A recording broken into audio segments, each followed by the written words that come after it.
Hi friends, thumbnail చూస్తే అర్థమై ఉంటుంది కదా.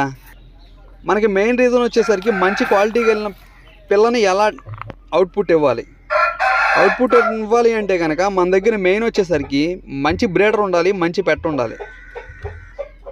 అయితే బ్రీడర్కి పెట్టకి మంచి ఉన్నాయా లేదనేది మనం సెలెక్ట్ చేసుకుంటాం. అయితే సపోజ్ ఒక 50,000కో 1,00,000కో పందెం వేసే పుంజుని కనుక మనం కొనుక్కొస్తే దానికి కింద వచ్చే పెట్ట కూడా మంచి పెట్టని సెలెక్ట్ చేసుకున్నప్పుడు అవుట్పుట్ అనేది 90% అయితే కరెక్ట్గానే ఉంటుంది. కానీ అది రావట్లేదంటే మనం ఏం చేస్తాము, పుంజునైతే బాగా మేపుతాం, పిల్లలు దిగిన తర్వాత వాటిని కూడా బాగా మేపుతాం, గుడ్డేస్తాము, ఇంకా అన్నీ బాగానే వేస్తాము.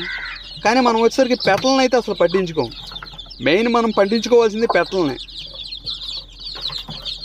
పెట్టల దగ్గర బలం బాగా ఉందంటే ఆటోమేటిక్గా మనకు అవుట్పుట్ కూడా దాని దగ్గర ఎంత అయితే కనుక మంచి క్వాలిటీస్ ఉన్నాయో దానికి తగ్గట్టుగానే అవుట్పుట్ అనేది ఇస్తుంది.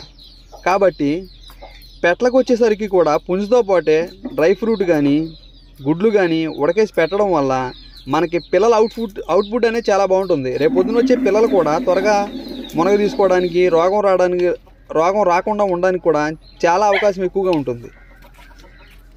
అంతేగాని పెట్టను పట్టించుకోకుండా ఉండడం అనేది కరెక్ట్ కాదు.